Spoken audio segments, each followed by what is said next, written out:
వంగవీటి నరేంద్ర గారు జాయిన్ అయ్యారా పీసీఆర్? వంగవీటి నరేంద్ర గారు. అవునండి, అవును. నరేంద్ర గారు, ఇప్పుడు అంబటి రాంబాబు మార్నింగ్ చేసిన కామెంట్స్ ని మీరు సమర్థిస్తున్నారు. ఆ సమర్థిస్తే వెంటనే జగన్ ఎందుకు ఖండించలేదు దాన్ని? సార్ ఒకటి వింటారా? అయ్యా చెప్పండి.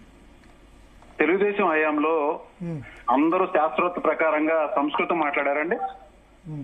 అంటే మీరు కూడా మాట్లాడతారా? ఆయన ఒక నిమిషం. ఆయన ఇప్పుడు బాలకోటే గారు చాలా ఇదిగా అంటున్నాడు, ఆడు ఈడు మాట్లాడాడు, ఈ జగన్ గారు అది మాట్లాడాడు. నీలో సభ్యత సంస్కారం అనేది ఎంతవరకు ఉంది? నీ దగ్గర ఎంతవరకు ఉంటే నీ దగ్గర నిన్ను 23 సీట్లకి మరి 2019 ఎందుకు పరిమితం చేశారు? నీ సభ్యత సంస్కారం సరిగ్గా లేదు కాబట్టి అప్పుడు మిమ్మల్ని 23 సీట్లకి లాగిపెట్టి కొట్టారు. 40 ఏళ్ళ అనుభవం ఉన్నోడిని లాగిపెట్టి కొట్టారు.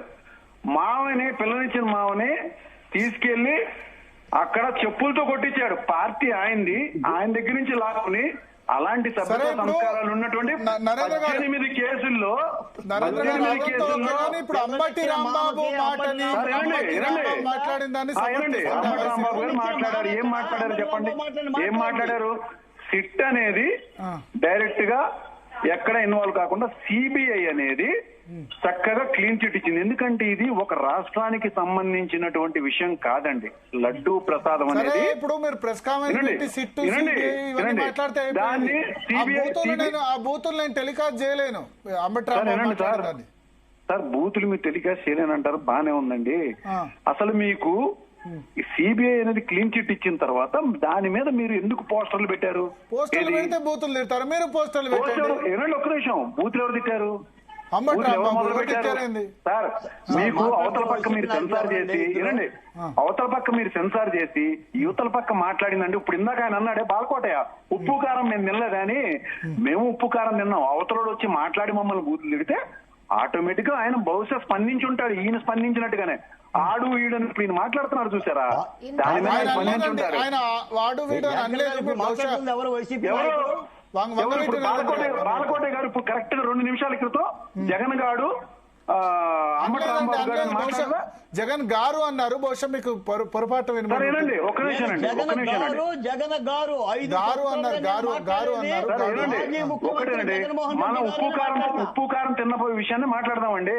వాళ్ళు ఏమండి మీరు పోస్ట్ వేయడం తప్పు కదా, సిబిఐ అనేది ఇట్లా చేసినందుకు మీరు ఎందుకు ఇట్లా చేశారు జగన్ గారి మీద అని అన్నందుకు ఆయన అడిగితే అర్థమైన బూతులు తిట్టారండి. బూతులు తిట్టిన తర్వాత అప్పుడు ఈయన స్పందించాల్సి వచ్చింది. ఆయన ఉప్పు కారం తిన్నాడు, మేము ఉప్పు కారం తిన్నాం. మీకు ఇవాళ అవకాశం ప్రజలు ఇచ్చారు కాబట్టి అదృష్టవశాత్తు మీరు చేస్తున్నారు. రేపు మీకు దీనికి తప్పనిసరిగా చెప్పండి బాలకోటే గారు చెప్పండి. నేల అప్పిరెడ్డి గారు డీజీపీ గారి కంప్లైంట్ ఇచ్చాడు ఫ్లెక్సీల మీద. అది పద్ధతి, ప్రజాస్వామిక పద్ధతి. రండి చూసుకుందాం అనేది పద్ధతి కాదు. రండి చూసుకుందాం అనేది బాలకోటే గారు ఎవ్వరూ మాట్లాడలేదు. కవ్వించింది, చేసింది, మొదలు పెట్టింది ఈ రాష్ట్రంలో విడిపోయిన తర్వాత మొదలుపెట్టిన కవింపు చర్యలు మీ దగ్గర నుంచే. ఇప్పుడు అంబటి రాంబాబు గారి దగ్గర తెలుగుదేశం కార్యకర్తలు వెళ్ళారా? కార్యకర్తల దగ్గర అంబటి రాంబాబు గారు వెళ్ళారా? చెప్పండి. వెళ్ళదండి. ఎక్కడైతే ఒక పోస్టర్ అసభ్యకరంగా పెట్టారో ఆ పోస్టర్ దగ్గరికి వెళ్ళి ఏమండి ఇది తీసేయండి, పోలీసు వాళ్ళని పిలిచి ఏమండి ఇది మీరు తీసేస్తే బాగుంటదండి, మేము తీయకూడదు కాబట్టి నాకు ఒక రోజు టైం ఇస్తే మీరు తీసేయండి, లేదంటే నేను వచ్చి తీసుకుంటానని అన్నాడు. తప్పే ఉందండి. ఆయన బాగుంది కదండి. నరేంద్ర గారు అక్కడ వరకు ఓకే. ఆ తర్వాత ఉపయోగించిన మాటలు మీరు ఎందుకు ఖండించలేదు? అవకాశం ఇస్తారో నేను చెప్తాను. చెప్పండి. ఏం లేదండి, ఆ మాట అన్న తర్వాత ఈయన ఇంటికి వెళ్తున్న దారిలో ఈయనని అడ్డగించారు వీళ్ళు, ఎవరు టీడీపీ కార్యకర్తలు. మా ఇష్టం మేము పెట్టుకుంటాము, నువ్వెవడరా అని వాళ్ళు స్టార్ట్ చేసిన బూతులన్నింటినీ సెన్సార్ చేశారండి. ఆ టైంలో బహుశా ఇదే మన సంబంధించినటువంటి విలేకరులు ఎవరన్నా దగ్గరుండి రికార్డ్ చేసి ఉంటే చాలా బాగుండేది. ఎందుకంటే ఎంత ఇదిగా పోలీసు వ్యవస్థ దీనిని ఒక సినిమా చూసినట్టు చూస్తున్నారంటే, ఇప్పుడు ఇవాళ ఇంటి దగ్గరికి వెళ్ళి కొడతాను. నిన్న రప్చర్ అయింది కదా, కనీసం ఇంటి దగ్గరికి ఇట్లా వెళ్ళి గొడవ జరుగుతుంది అనే విషయం ఇన్ఫర్మేషన్ ఇంటెలిజెన్స్ లో లేదండి? అధికారంలో ఉన్న పార్టీకి ఇంటెలిజెన్స్ లో ఇన్ఫర్మేషన్ లేదా? ఉంది. అండ్ క్లియర్ గా పోలీసులందరూ అక్కడ నుంచుని వాళ్ళు మళ్ళా ఒక చోద్యం చూస్తున్నారు. అవన్నీ పగలగొడుతుంటే ఆడవాళ్ళు వెళ్ళి పగలగొడుతున్నారంటే ఒక మగవాడు అనుకోండి గబగబా పరిగెట్టి వెళ్ళి కొద్దిగా ఫాస్ట్ గా రియాక్ట్ అయ్యి ఇప్పుడు వెళ్ళిపోతారు. తెలుగుదేశం పార్టీ ఆడవాళ్ళు- ఒక నిమిషం, తెలుగుదేశం పార్టీ మంగళగిరి కార్యాలయాన్ని బగలగొట్టినప్పుడు ఏం చేశారు అప్పుడు పోలీసులు? వైసీపీ జగన్ గారి ఇంటి దగ్గరికి వచ్చి చంద్రబాబు మొన్న- ఇంటి మీద జోగి ఏమండి? రమేష్ చేసినప్పుడు ఏం సార్, చేశారు? ఏమండి? తప్పు మీరు ఏలెత్తి చూపిస్తున్నారు, 3 తప్పులు ఏళ్ళ ఉన్నాయనేది మీరు గమనించుకోలేకపోతున్నారండి. నేను అనేది ఎందుకంటే చంద్రబాబు ఇంటి మీద జగన్ దాడి గారు- చేసినప్పుడు జోగి రమేష్ కు జగన్- మంత్రి పదవి ఇచ్చినప్పుడు ఏమైంది అంటున్నా? జగన్ గారి ఆ ఇంటి మీదకి వచ్చి ఆఫీస్ మీదకి వచ్చి మరి డైరెక్ట్ గా రంగులు ఇసిరేసేసి రాళ్లు ఇసిరేసిన దానికి ఏమన్నా ఎవరన్నా అరెస్ట్ చేసి నేనే స్వయంగా వెళ్ళి తాడేపల్లి పోలీస్ స్టేషన్ లో నేను కంప్లైంట్ ఇస్తే ఎప్పుడు? arrest ఎవరు చేశారు? ఎప్పుడు అది ఎప్పుడు? యాంకర్ గారు ఎవరు చేశారు Just ఒక తాడేపల్లి మీద? సంవత్సరం అయిందండి.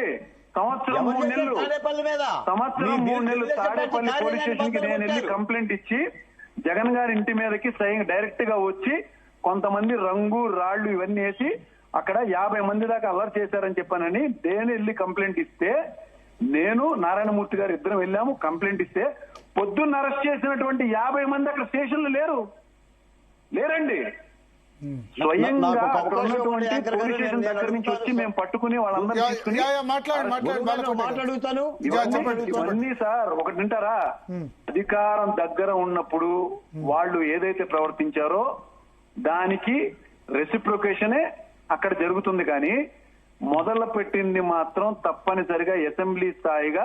ఇప్పుడు ఒక సీఎం ని బోషడికి అని తిట్టాడండి వాళ్ళ అధికార ప్రతినిధి, ఏమన్నా అన్నారా? ఒక యాంకర్ గారు ఓ మాట నన్ను అడగనివ్వండి. అదే అదే అదే చెప్తున్నా. అప్పుడు చంద్రబాబు నాయుడు ఖండించుంటే బాగుండేది. నేను చెప్తున్నాను మరి చేయలేదు కదండి. పోనీ అక్కడ ఎందుకండి? మనం పోనీ ఉపన్యాసం అదంటే రాజకీయంగా అనుకోండి. ఒక ఎంఆర్ఓ వనజాక్షి గారిని చింతమనేని ప్రభాకర్ కళ్ళెదురుకున్న అందరిని అట్లా ఏమండి, నా మాట వినండి, యాంకర్ గారు. చెప్పండి బాలకోటే గారు. ఒక్క నిమిషం నరేంద్ర గారు. బాలకోటే గారు చెప్తాడు. చెప్పండి బాలకోటే గారు. మాట్లాడుతుంది ఎవరండి? ఏ నరేంద్ర గారు?